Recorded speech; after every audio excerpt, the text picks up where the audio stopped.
ابن رسول نے بآواز بلند کہا، آپ سلطان عادل ہیں اور مجھے یقین ہے کہ حق تعالی آپ کی دعا ضرور سنے گا۔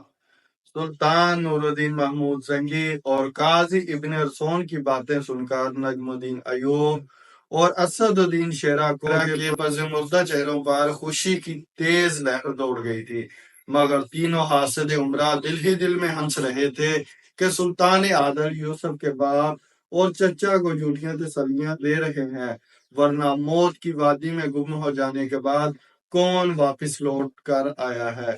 دوسری طرف شہر حما میں بڑی عجیب صورتحال تھی۔ رات بھر گہری نیند سونے کے بعد جب یوسف صلاح الدین اور سلطان عادل کا غلام امین بیدار ہوئے تو دونوں پر شدید حیرت و سکوت کی کیفیت طاری ہو گئی۔ بہت دیر تک ان کو سمجھ میں ہی نہیں آیا کہ وہ کہاں ہیں۔ کمرہ تو وہی تھا جہاں یوسف یعنی کہ صلاح الدین اور امین رات کو سوئے تھے، لیکن گھر کے دروازے کے باہر کا منظر بڑا حیرت ناک تھا۔ چاروں طرف مٹی اور پتھروں کا ڈھیر تھا جس میں دونوں کے گھوڑے بھی دب کر مر گئے تھے۔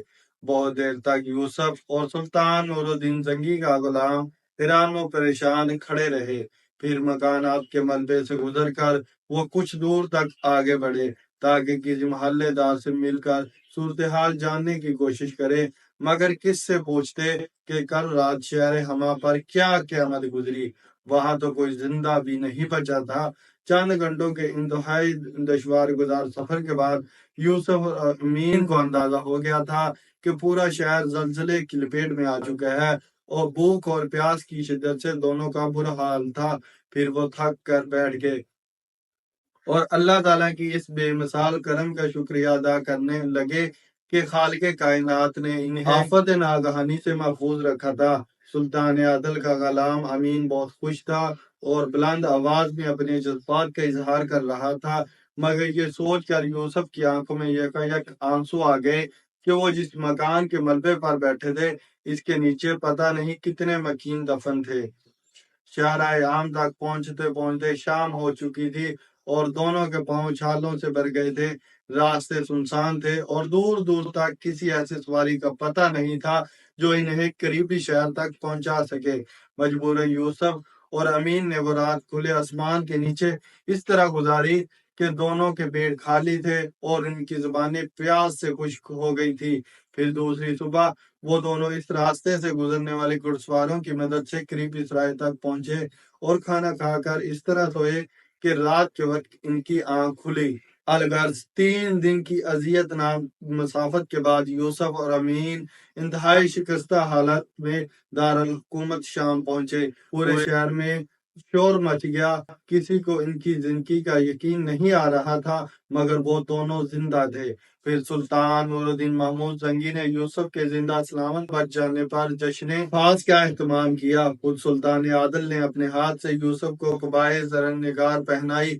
یہ منظر دیکھ کر نجم الدین ایوب اور اسد الدین شیرا کی آنکھوں میں آنسو آ گئے، مگر یہ آنسو اظہار تشکر کے طور پر تھے کہ خالق کائنات نے ان کے بیٹے کو دوسری زندگی عطا کی تھی۔ امیر راشد بن عبداللہ، عمیر بن مروان اور فواد بن کعب کے چہرے مسحق ہو کر رہ گئے تھے۔ ان دنوں سے یہ جشن مسرت برداشت نہیں ہو رہا تھا۔